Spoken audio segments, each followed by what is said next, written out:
नमस्कार दोस्तों, स्वागत है आपका स्टडी फॉर सिविल सर्विसेज में। बिहार की सभी परीक्षाओं के लिए बिहार का कंप्लीट कॉम्प्रिहेंसिव लेटेस्ट ट्रेंड और पैटर्न के हिसाब से कंप्लीटली रिवाइज्ड और अपडेटेड बिहार का करंट अफेयर है ये। इसमें बिहार की गवर्नमेंट की जितनी भी ऑथेंटिक और जेन्युइन साइट्स हैं, बिहार की गवर्नमेंट की रिपोर्ट्स हैं, बिहार के सभी न्यूज़पेपर्स और प्लस बिहार की सरकार की जितनी भी जो रिपोर्ट्स है, एक्ट्स है, प्लस बिहार के जो लेटेस्ट अपडेट्स होते हैं ऑथेंटिक जेन्युइन गवर्नमेंट साइट से, और जिसको बीपीएससी और बिहार के सभी आयोग भी मानते हैं, उससे डेटा लाया गया है। ये कंप्लीटली बिहार का पूरा जो है करंट अफेयर का निचोड़ होता है, इसमें सार है ये। ठीक है, इसको पूरा देखेंगे तो बिहार की सभी प्रतियोगी परीक्षाओं की तैयारी के लिए जहां पे आपको बिहार का करंट अफेयर जरूरी होता है, उसके लिए वीडियो काम आ जाएगा। बीपीएससी के लिए काम आ सकता है, बिहार एसआई के लिए काम आ सकता है, बिहार टीचर के लिए काम आ सकता है, प्लस बिहार की सभी कॉम्पिटेटिव एग्जाम के लिए जहां जहां बिहार का करंट अफेयर पूछा जा सकता है।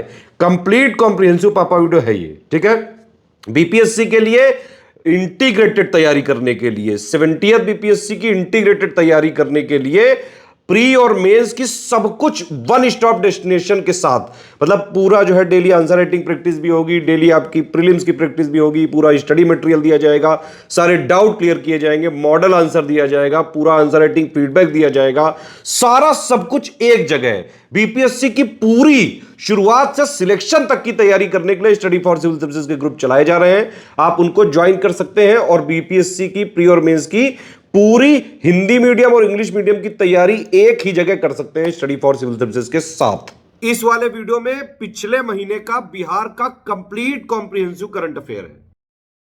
स्टडी फॉर सिविल सर्विसेज के बिहार स्पेशल करंट अफेयर के वीडियो में आप सारे व्यूअर्स का बहुत बहुत स्वागत है। एक बार फिर से नवंबर मंथ 2024 की बिहार संबंधी सभी जरूरी रेलिवेंट न्यूज को हम कवर कर लेंगे इस बिहार करंट अफेयर के वीडियो में। बाइलिंगुअल फॉर्मेट में हमारा वीडियो होता है। सबसे पहला सेक्शन एग्रीमेंट सेक्शन है। एग्रीमेंट यहाँ पर हुआ है national industrial corridor development corporation और Bihar industrial area development authority और बिहार की गवर्नमेंट के बीच। Bihar industrial area development authority Bihar में औद्योगिक क्षेत्रों के विकास के लिए जिम्मेदार संस्था है। National industrial corridor development corporation जो है देश में जो मेजर इंडस्ट्रियल कॉरिडोर बनते हैं उनका काम देखता है, जैसे कि अमृतसर कोलकाता इंडस्ट्रियल कॉरिडोर जो है इसका काम देख रहा है national industrial corridor development corporation. इन्होंने बिहार की इस एजेंसी के साथ समझौता क्यों किया है? क्योंकि अमृतसर कोलकाता इंडस्ट्रियल कॉरिडोर जो है इसका एक नोड जो है ये पड़ता है बिहार के एक शहर में, कहाँ पे? गया में। तो गया में एक integrated manufacturing cluster IMC develop किया जाना है, उसके लिए समझौता किया गया है इन एजेंसीज के बीच। National industrial corridor development corporation BIADA के बीच, बिहार सरकार के बीच ये एग्रीमेंट साइन किया गया, जिससे वहां पर एक इंटीग्रेटेड मैन्युफैक्चरिंग क्लस्टर आईएमसी गया में डेवलप किया जा सके। अमृतसर कोलकाता इंडस्ट्रियल कॉरिडोर का जो मैप अगर आप देखेंगे तो प्रस्तावित नोड्स हैं, जैसे एक नोड जो है ये आगरा में बनेगा, एक इंटीग्रेटेड मैन्युफैक्चरिंग क्लस्टर आगरा में बनेगा उत्तर प्रदेश में, और एक बनेगा गया में, एक जो है बाहरी में बनेगा कहाँ पे? झारखंड में। ऐसे ही एक बनना है वेस्ट बंगाल में। तो यहाँ पर आईएमसी जो है ये डेवलप किए जाने हैं। तो बिहार में कहाँ पर डेवलप होगा? गया में, ध्यान रखिएगा। अपॉइंटमेंट सेक्शन पे आ जाते हैं। अपॉइंटमेंट हुआ है पंकज त्रिपाठी का। पंकज त्रिपाठी गोपालगंज में जन्मे एक्टर हैं, काफ़ी फेमस हैं, कई सारे जगह पर इनको ब्रांड एम्बेसडर वगैरह एम्बेसडर बनाया जाता है। अभी लेटेस्ट तौर पर इनको एम्बेसडर बनाया गया है, brand ambassador Madhya Pradesh tourism department का। मध्य प्रदेश टूरिज्म डिपार्टमेंट का इनको ब्रांड एम्बेसडर बनाया गया है। बिहार खादी के ये एम्बेसडर रह चुके हैं। पंकज त्रिपाठी अभी फेस्टिवल एम्बेसडर इनको बनाया गया था। अरुणाचल रंग महोत्सव एक थिएट्रिकल फेस्टिवल हुआ था अरुणाचल प्रदेश में, वहां पर भी इनको जो है फेस्टिवल एम्बेसडर बनाया गया था। प्रोफेसर रंजीत कुमार वर्मा जो कि वाइस चांसलर रह चुके हैं मुंगेर यूनिवर्सिटी के, अभी इनको स्टैंडिंग कमेटी का मेंबर बनाया गया था यूजीसी में, member of standing committee of university grants commission. Shishir Sinha ये first vice chancellor of the first sports university located in Rajgir, Bihar के राजगीर स्थित प्रथम खेल विश्वविद्यालय के पहले कुलपति बने हैं शिशिर सिन्हा। अब आ जाएंगे हम लोग अवार्ड्स एंड ऑनर्स सेक्शन पर। लीड्स इंटरनेशनल फिल्म फेस्टिवल में सरफेस्ट फिल्म का जूरी पुरस्कार जो है जीता है मनोज बाजपेयी की फिल्म ने, जिसका नाम है द फेबल। द फेबल के डायरेक्टर हैं राम रेड्डी। इनकी जो है फिल्म है, इसको लीड्स इंटरनेशनल फिल्म फेस्टिवल में बेस्ट फिल्म का जूरी पुरस्कार मिला है, ध्यान रखिएगा, जूरी अवार्ड। क्योंकि मनोज बाजपेयी का संबंध जो है ये बिहार से है, पश्चिम चंपारण जिले से इनके रूट्स हैं, तो इस वजह से हमने इस अवार्ड को लिया है। इंडिया स्पोर्ट्स अवार्ड 2024 में बिहार को emerging state promoting sports category में पुरस्कृत किया गया है फिक्की के द्वारा। Indian chambers of commerce and industries के द्वारा इंडियन स्पोर्ट्स अवार्ड्स में बिहार को emerging state promoting sports category में ये पुरस्कृत किया गया है। इंडिया स्पोर्ट्स अवार्ड्स में अब उस्ताद बिस्मिल्लाह खान युवा पुरस्कार 2022, इसमें बहुत सारे अवार्डीज हैं देश भर से, 70-80 तो होंगे ही, लेकिन इसमें जो बिहार संबंधित है उनको हम देखें खाली इस वीडियो में। कुमार उदय सिंह ये बिहार को बिलोंग करते हैं और ये लोक नृत्य श्रेणी में इनको अवार्ड मिला है। समित मलिक ये भी बिहार से हैं। हिंदुस्तानी सिंगिंग कैटेगरी में, ठीक है, हिंदुस्तानी गायन कैटेगरी में इनको चुना गया है। और ध्रुपद सिंगर हैं, ये दरभंगा घराने से बिलोंग करते हैं, Samit Malik. BRICS young scientist forum के लिए इनको चुना गया था डॉक्टर अभिनय कुमार। डॉक्टर अभिनय कुमार प्रोफेसर हैं Indian institute of technology Patna में, ठीक है। इनको ब्रिक्स यंग साइंटिस्ट फोरम के लिए सिलेक्ट किया गया था। कोसी मंच गौरव सम्मान, सुमन कुमार को ये अवार्ड मिला था, कोसी मंच गौरव सम्मान। आ जाएंगे बुक्स एंड ऑथर सेक्शन पर। बुक्स एंड ऑथर कोई खास है नहीं, माई बिलवेड लाइफ ये अमिताभ कुमार की किताब है और इसका जो कह सकते हैं नैरेटिव है वो बिहार में सेट है, इस वजह से हमने इसको लिया है। सेकंड बुक है नालंदा ग्लोरियस पास्ट, इसके लेखक हैं professor Anand Singh. Objective section पर आ जाते हैं। नवंबर मंथ 2024 में शारदा सिन्हा ये बिहार की सुप्रसिद्ध लोक गायिका, famous folk singer of Bihar, इनका निधन हुआ है 72 वर्ष की आयु में 5 नवंबर 2024 को। इनको पद्मश्री मिला था 1991 में, पद्म भूषण मिला था इनको 2018 में, संगीत नाटक अकादमी अवार्ड जो है वर्ष 2000 में इनको मिला था। आगे है स्कीम्स कैंपेन। स्कीम्स कैंपेन में बिहार गृह स्थल क्रय सहायता योजना, बिहार गृह स्थल क्रय सहायता योजना, इसको 14 नवंबर 2024 को अप्रूव कर दिया गया था। स्कीम के तहत बिहार सरकार क्या करेगी, 1 लाख रुपए लैंडलेस पीपल को देगी रूरल एरियाज में लैंड खरीदने के लिए, ठीक है, लैंड खरीदने के लिए ये है। तो जैसे इसका नाम ही है गृह स्थल क्रय सहायता योजना, तो गृह स्थल यानी कि जमीन खरीदने की योजना है, मकान खरीदने की नहीं है, ध्यान रखिएगा। such families will be able to buy minimum of 3 decimal of land, ठीक है, ये जो है खरीद सकेंगे। इसके बाद आ जाएंगे हम लोग स्पोर्ट्स सेक्शन पे। स्पोर्ट्स में काफी कुछ अनाउंसमेंट हुई थी, जैसे खेलो इंडिया यूथ गेम्स 2025 और पैरा गेम्स 2025, इसकी मेजबानी बिहार को मिल गई है। खेलो इंडिया यूथ गेम्स 2025, खेलो इंडिया पैरा गेम्स 2025 जो है बिहार में ही होंगे अप्रैल मंथ 2025 में, ठीक है। दोनों ही गेम्स के बीच, दोनों ही आयोजन के बीच 10 से 15 दिन का गैप हो सकता है, यानी कि पहले खेलो इंडिया यूथ गेम्स होगा, फिर खेलो इंडिया यूथ पैरा गेम्स होगा। एक ही पारी में 10 विकेट और हैट्रिक लेने वाले बिहार के पहले गेंदबाज बन गए, लेकिन ये कारनामा इंटरनेशनल क्रिकेट में नहीं हुआ है, डोमेस्टिक क्रिकेट में हुआ है, ठीक है। सुमन कुमार टूर्नामेंट के इतिहास में हैट्रिक लेने वाले पहले तीसरे गेंदबाज बने और पटना के मोइनुल हक स्टेडियम में राजस्थान के खिलाफ इन्होंने 10 विकेट लिए थे। ये कुछ किस टूर्नामेंट में हुआ ये आ सकता है एग्जाम में, तो कूच बिहार ट्रॉफी में ये गेम चल रहा था और उसमें ये कारनामा इन्होंने किया था बिहार के सुमन कुमार ने। अंडर 14 राष्ट्रीय स्कूल फेंसिंग तलवारबाजी प्रतियोगिता हुई थी। ईस्ट चंपारण के प्लेयर तलवारबाज केशर राज ने जो है गोल्ड मेडल इसमें जीता था फॉइल सिंगल्स इवेंट में। बिहार के 13 वर्षीय क्रिकेटर वैभव सूर्यवंशी को आईपीएल नीलामी में राजस्थान रॉयल्स ने है 1.10 करोड़ में जो है बाई किया है और विश्व की सबसे बड़ी क्रिकेट लीग में खेलने वाले सबसे युवा खिलाड़ी बने हैं। इनकी उम्र को लेकर संशय है, लेकिन जो उम्र बताई जा रही है ऑक्शन के समय वो 13 वर्ष 243 दिवस है।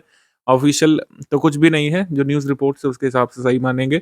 एशियन वुमेन्स हॉकी चैंपियनशिप 2024, इसका आयोजन बिहार के राजगीर स्पोर्ट्स कॉम्प्लेक्स में किया गया था। भारत ने चीन को 1-0 से हराकर फाइनल जीता था। भारत ने टाइटल थर्ड टाइम जीता था और फाइनल में किसको हराया था, चाइना को, ये ध्यान रखिएगा क्योंकि ज्यादातर गेम्स में हम चाइना को नहीं हरा पाते हैं। इस प्रतियोगिता में एकमात्र गोल दीपिका ने किया था। अगला है मेंस हॉकी एशिया कप 2025, इसका वेन्यू जो है राजगीर बिहार होगा। इसका आयोजन 2025 में होगा 27 अगस्त से सितंबर 7 तारीख तक। आ जाएंगे समिट्स कॉन्फ्रेंसेस थीम्स पर। हरिहर क्षेत्र मेला जिसको सोनपुर मेला भी बोलते हैं, नवंबर मंथ में आयोजित किया जाता है कार्तिक पूर्णिमा पर। गंगा और गंडक के कन्फ्लुएंस पर सोनपुर बिहार में, इसको सोनपुर मेला भी बोलते हैं, हरिहर नाथ का मेला भी बोलते हैं। और 13 नवंबर से 24 दिसंबर तक ही चलने वाला है। लार्जेस्ट कैटल फेयर भी होता है, ये बीपीएससी कई बार पूछ चुका है, 64th में पूछा था, 62nd में भी शायद पूछा था कि लार्जेस्ट कैटल फेयर जो है कहाँ पे लगता है, हरिहर क्षेत्र के मेले या फिर सोनपुर पशु मेले में। और जो है deputy chief minister of Bihar Shri सम्राट चौधरी श्री विजय कुमार सिन्हा, इन्होंने अनाउंस किया था कि एक कॉरिडोर बनाएंगे बाबा हरिहर नाथ के नाम पर सोनपुर में। तो किस डिस्ट्रिक्ट में ये आता है सोनपुर, ये ध्यान रखिएगा। आगे है नालंदा ज्ञान कुंभ, नालंदा यूनिवर्सिटी राजगीर नालंदा में इसका आयोजन जो है किया गया था 16 से 18 नवंबर को। ये नालंदा ज्ञान कुंभ का पहला संस्करण था। इसका उद्घाटन किसने किया था? बिहार के गवर्नर ने किया था, सीएम जी ने नहीं किया था। विषय था इसमें विकसित भारत @2047 भारतीय ज्ञान परंपरा। कल्चरल फेस्टिवल इंद्रधनुष, इंद्रधनुष का आयोजन हुआ था प्रेमचंद रंगशाला पटना बिहार में। ये बेसिकली फोक सॉन्ग्स और फोक डांसेस का प्रोग्राम था जिसमें 8 स्टेट्स के फोक डांसेस और सॉन्ग्स परफॉर्म किए गए थे। उन 8 स्टेट्स के नाम लिखे हुए हैं। इसको भी इनॉग्रेट किया था governor of Bihar at present Rajendra Vishwanath Harlekar ने। एग्रो बिहार 2024 इसका आयोजन पटना में था, गांधी मैदान में बिहार कृषि विभाग द्वारा आयोजित किया गया था। इस मेले का उद्घाटन बिहार के मुख्यमंत्री नीतीश कुमार जी ने किया था। इस मेले में बिहार, दिल्ली, हरियाणा, गुजरात, छत्तीसगढ़, तमिलनाडु, महाराष्ट्र, राजस्थान और इन सब स्टेट्स के स्टॉल लगे थे। आगे है लखीसराय बाल फिल्म फेस्टिवल। लखीसराय बिहार में इसका आयोजन किया गया था। इसका उद्घाटन बिहार के उप मुख्यमंत्री विजय कुमार सिन्हा ने किया था। विषय था इसमें निपुण भारत और बेटी बचाओ बेटी पढ़ाओ। आगे है 43वां इंडिया इंटरनेशनल ट्रेड फेयर। 43वां भारत अंतर्राष्ट्रीय व्यापार मेला नई दिल्ली में हर साल होता है। विकसित भारत @2047 इस बार थीम थी। इस बार जो फोकस स्टेट था वो था झारखंड और बिहार और उत्तर प्रदेश जो है ये पार्टनर स्टेट्स थे। बिहार पवेलियन और विकसित भारत एग्जीबिशन को गोल्ड मेडल इसमें मिला था एग्जीबिशन में। ठीक, ये ध्यान रखिएगा। आगे है national postal exhibition. National postal exhibition जो है ज्ञान भवन पटना में लगाया गया था। इसका उद्घाटन गवर्नर ऑफ बिहार ने किया था। प्रदर्शनी में चाणक्य, चंद्रगुप्त और अर्थशास्त्र पर विशेष आवरण का विमोचन किया गया था। राज्य युवा उत्सव ये लखीसराय मनाया गया था बिहार में। इस उत्सव में प्रतियोगिता हुई थी। प्रिया रंजना कुमारी जो लखीसराय से हैं, लखीसराय से, इन्होंने एकल नृत्य लोक नृत्य में पहला स्थान प्राप्त किया था। चित्रकारी में कैमूर की अंकिता कुमारी को फर्स्ट प्लेस मिला था, फर्स्ट कह सकते हैं रैंक मिली थी, पहला प्राइज मिला था। स्पेसक्राफ्ट कॉन्फ्रेंस ये हुई थी रोहतास में। तिलौथू नाम की जगह पर स्पेसक्राफ्ट या अंतरिक्ष यान सम्मेलन हुआ था। बिहार में पहली बार स्पेसक्राफ्ट संबंधी कॉन्फ्रेंस ये ऑर्गेनाइज किया गया था। ठीक है, इसरो के डायरेक्टर नीलेश देसाई ने जो है इसको अटेंड किया था। क्रेडिट आउटरीच प्रोग्राम कॉन्फ्रेंस ये मधुबनी बिहार में हुआ था। तो नाबार्ड और सिडबी ने अनाउंस किया था कि जो है 155.84 करोड़ रुपए का ऋण और रिस्पेक्टिवली 75.52 लाख रुपए मतलब ये रुपए से अधिक की मंजूरी इसमें दी गई थी। मतलब 75 करोड़ 52 लाख रुपए से अधिक की मंजूरी नाबार्ड और सिडबी के द्वारा इसमें दी गई थी। आगे आ जाएंगे रैंक्स रिपोर्ट्स इंडेक्स पर। Indian cities digital readiness index, open signal नामक एक प्राइवेट कंपनी है, ये आंकड़े निकालती रहती है। Indian cities digital readiness ranking में पटना जो है ये 5th पर था Indian cities digital readiness ranking में। तो बिहार की राजधानी जो है 5th पर थी ओवरऑल इंडियन सिटीज में। नेटवर्क ये Indian digital cities readiness index में। आगे है देश के सर्वश्रेष्ठ थाने की report, best police station in the country report, केंद्रीय गृह मंत्रालय के द्वारा। नवंबर मंथ में हर साल बेस्ट पुलिस स्टेशन की लिस्ट आती है। राजीव नगर पुलिस स्टेशन जो पटना से है, इसको 7th रैंक मिली थी ओवरऑल पुलिस स्टेशन की लिस्ट में, टॉप 10 में 7th पर। असंगठित क्षेत्र में रोजगार करने वाले श्रमिकों की जो रिपोर्ट आई थी श्रम पोर्टल की तरफ से, इसमें बिहार सेकंड पोजीशन पर आ गया है। उत्तर प्रदेश इस समय टॉप पोजीशन पर है। कभी उत्तर प्रदेश सेकंड पर आ जाता है, कभी बिहार टॉप पर आ जाता है। Number of people employed in unorganised sector के मामले में तो इस समय बिहार सेकंड पोजीशन पर है नवंबर 2024 तक। आगे रिपोर्ट आई थी कि जीविका दीदी जो है उनको लखपति दीदी मार्क कर दिया गया है, यानी कि उनकी जो कमाई है वो 1 लाख से ऊपर पहुंच चुकी है, उनकी नेटवर्थ 1 लाख से ऊपर पहुंच चुकी है जीविका दीदियों की। ये रिपोर्ट आई थी 31 लाख जीविका दीदी जो बिहार में काम कर रही है अब लखपति दीदी की श्रेणी में आ चुकी हैं। आ जाएंगे हम लोग एमसीक्यू सेक्शन पे। पहला क्वेश्चन है, इसमें 3 स्टेटमेंट है। पहला स्टेटमेंट है कि प्रधानमंत्री जी ने दरभंगा एम्स की आधारशिला रखी थी 13 नवंबर 2024 को, ये सही कथन है। अगला कथन है कि नीतीश कुमार जी ने गंगा उत्सव को ऑर्गेनाइज किया था जेपी सेतु घाट और दीघा गंगा घाट पर 4 नवंबर 2024 को पटना में, ये सही है। अगला है कि बर्थ एनिवर्सरी जो थी first education minister late Maulana Abul Kalam Azad की जो मनाई गई थी, उसमें बिहार के मुख्यमंत्री जी ने मौलाना अबुल कलाम आज़ाद स्मृति स्मारक का इनॉग्रेशन किया था नेहरू पथ पुनई चाक में, ये भी सही है। हमारा आंसर इसमें हो जाएगा all of the above correct, C यहाँ पे सही है। अब सभी लोग जल्दी से कमेंट करके बताइए मौलाना अबुल कलाम आज़ाद की कोई एक बुक जो काफ़ी फेमस रही हो, जो आयोग ने पूछा हो, ये कमेंट करके आप बता सकते हैं। मैं जानता हूँ कौन सी बताएँगे आप। बिहार के मुख्यमंत्री जी ने 23 नवंबर 2024 को बेसिकली किस जिले के बख्तियारपुर में पाटलिपुत्र विश्वविद्यालय के प्रशासनिक भवन और शैक्षणिक भवन के शिलापट का अनावरण किया था? पटना में उद्घाटन किया था क्योंकि ये विश्वविद्यालय यहीं पे स्थित है। Pataliputra university. Option number B यहाँ पे सही है। आगे बढ़ेंगे हम लोग।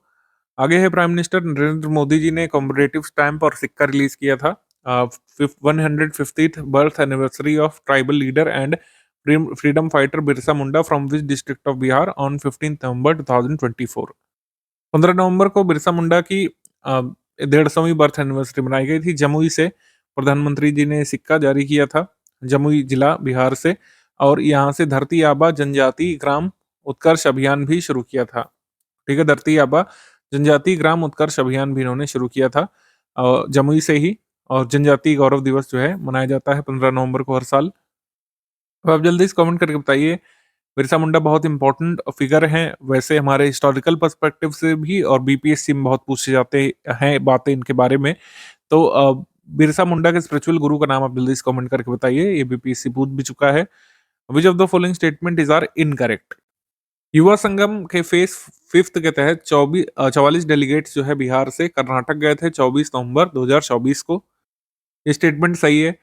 12 नवंबर 2024 को बिहार कैबिनेट ने अप्रूव की थी वेब मीडिया पॉलिसी 2021। आपने सही सुना, वेब मीडिया पॉलिसी 2021 वाली अभी अप्रूव की गई 2024 में। Bihar first and Asia's widest 6 lane cable bridge, ये कहाँ पे डेवलप किया जाएगा? गंगा रिवर पर, बेगूसराय बिहार में। ये भी सही है। तो तीनों स्टेटमेंट यहाँ पर सही है, इनकरेक्ट कोई भी नहीं है। आंसर यहाँ पे डी होगा। युवा संगम इनिशिएटिव जो है एक भारत श्रेष्ठ भारत के अंतर्गत है, ये ध्यान रखिएगा। एक भारत श्रेष्ठ भारत जो है तत्कालीन एचआरडी मिनिस्ट्री के द्वारा शुरू किया गया था। 2015 में मिनिस्ट्री ऑफ एजुकेशन के नाम से अब जानी जाती है। जो एक भारत श्रेष्ठ भारत के अंतर्गत सारे राज्यों के एक एक पेयर बना दिए जाते हैं। जैसे बिहार के साथ पेयर किसको किया गया है? बिहार जो स्टेट है ये पेयर किया गया है त्रिपुरा के साथ और मिजोरम के साथ। तो इसी के अंतर्गत युवा संगम इनिशिएटिव चलता है। इसके तहत एक राज्य से डेलीगेट्स दूसरे राज्यों में जाते हैं, खासकर एजुकेशनल इंस्टीट्यूट्स में उनको होस्ट किया जाता है, और वहाँ की परंपरा, वहाँ का पर्यटन, वहाँ का परस्पर संबंध, और वहाँ के ट्रेडिशन, वहाँ की डेवलपमेंट, वहाँ की टेक्नोलॉजी को समझने की कोशिश करते हैं। तो डेलीगेट्स ज़्यादातर यूनिवर्सिटी संबंधित लोग इसमें जाते हैं। जैसे बिहार के यूनिवर्सिटी के लोग जो है अभी रिसेंटली कहाँ गए थे युवा संगम के तहत? कर्नाटक गए थे। तो ये ध्यान रखिएगा। वेब मीडिया पॉलिसी जो है ऑनलाइन और सोशल मीडिया कंट्रोल करने के लिए है, रेगुलेट करने के लिए बिहार में 2021 वाली अभी जाके लागू हो पाई है। बिहार का पहला और एशिया का सबसे चौड़ा 6 लेन का केबल ब्रिज जो है ये औंटा मोकामा से सिमरिया को कनेक्ट करेगा बेगूसराय में, और इस ब्रिज को जो है होना है 1.865 किलोमीटर लंबा, और विड्थ इसकी होगी 34 मीटर्स। ठीक है, एशिया का सबसे चौड़ा 6 लेन ब्रिज ये बनेगा बिहार में। बिहार गवर्नमेंट ने जो है सेकंड सप्लीमेंट्री बजट जो है 25 नवंबर 2024 को पेश किया है। कितने करोड़ रुपए का? 32,506 समथिंग करोड़ रुपए का ये सप्लीमेंट्री बजट सेकंड वाला जो है पारित किया गया था बिहार में 25 नवंबर को, ये ध्यान रखिएगा। आगे हम लोग बढ़ेंगे। Which of the following statement is are correct? Bihar government ने प्रपोजल भेजा था सेंट्रल गवर्नमेंट को, जिससे जो गोगाबील झील है, ठीक है, उदयपुर झील जो पश्चिमी चंपारण में है, गोगाबील जो कटिहार में है, और गोकुल जो बक्सर जलाशय है बेसिकली जो रिजर्वायर है, इसको रामसर स्थलों के रूप में घोषित करने का प्रस्ताव केंद्र सरकार को भेजा था। ये सही है। इसके बाद एवीपीएल इंटरनेशनल जो है ये बिहार का पहला ड्रोन मैन्युफैक्चरिंग यूनिट बिहार के इंडस्ट्रियल एरिया बिहटा में जो पटना के पास है वहां पे सेटअप करेंगे। ठीक है, ये सही है। रोड कंस्ट्रक्शन डिपार्टमेंट ने प्रोसेस स्टार्ट कर दी है बिहार राज्य के first road training and research institute की। रोड ट्रेनिंग और रिसर्च इंस्टीट्यूट जो है ये कहाँ बनेगा? पटना डिस्ट्रिक्ट के पास मोकामा में। ठीक है, तो तीनों स्टेटमेंट एक बार फिर से सही हो गए। All of the above correct, C यहाँ पे सही हो जाएगा। Who among the following unveiled the translation of Indian constitution in Sanskrit and Maithili language? Constitution day के दिन 26 नवंबर 2024 को हमारे प्रेसिडेंट द्रौपदी मुर्मू जी ने 2 अलग अलग लैंग्वेजेस में कॉन्स्टिट्यूशन का जो ट्रांसलेशन है उसका अनावरण किया था। संस्कृत में और मैथिली लैंग्वेज में जो है ट्रांसलेशन अभी जो है किया गया है कॉन्स्टिट्यूशन का, और उसको प्रेजेंट किया था द्रौपदी मुर्मू जी ने। अगला है which of the following among the following had inaugurated khadi India pavilion? Bharat Mandapam में भारत अंतर्राष्ट्रीय व्यापार मेले में खादी इंडिया पवेलियन का उद्घाटन किसने किया था? श्री जीतन राम मांझी ने। Option number D Jitan Ram Manjhi ने। वाराणसी के किस मंदिर में स्थित एम्पोरियम भवन में बिहार के पर्यटन सूचना केंद्र की स्थापना की जानी है? तो श्री काशीनाथ विश्वनाथ टेम्पल में जो है अ, बिहार टूरिज्म इंफॉर्मेशन सेंटर जो है सेटअप किया जाएगा। आगे है कौन सा स्टेटमेंट इसमें करेक्ट है? Rajendra Prasad central agricultural university जो पूसा समस्तीपुर में है, इसने पेटेंट जो है भारत सरकार से प्राप्त कर लिया है मशरूम पनीर और उसके उत्पादन तकनीक के लिए। ठीक है, मशरूम से पनीर जो है Rajendra Prasad central agriculture university के लोग जो है बना सकते हैं। इनका कहना है कि जो है 1 केजी मशरूम से 700 ग्राम पनीर ये लोग बना सकते हैं। आगे है पटना यूनिवर्सिटी ने ज्वाइन किया है अभी अनुसंधान नेशनल रिसर्च फाउंडेशन की रैंकिंग को। एएनआरएफ की रैंकिंग में शामिल होने वाला एकमात्र यूनिवर्सिटी बिहार से बना है पटना यूनिवर्सिटी, और इसको रैंकिंग कितनी दी गई है? 99th, यानी टॉप 100 में जगह बना पाया है पटना यूनिवर्सिटी। आगे है बिहार की एटीएस टीम को 3rd पोजीशन यहाँ पे मिली थी 8th national joint counter IED exercise में। बिहार के एटीएस ने 3rd पोजीशन यहाँ पे हासिल की थी, ये सही है। करेक्ट स्टेटमेंट पूछा है, करेक्ट एक बार फिर से सभी स्टेटमेंट करेक्ट हो जाएंगे, सी हमारा सही उत्तर हो जाएगा। National joint counter IED exercise को ऑर्गेनाइज किया गया था national security guard training centre के द्वारा मानेसर गुरुग्राम में।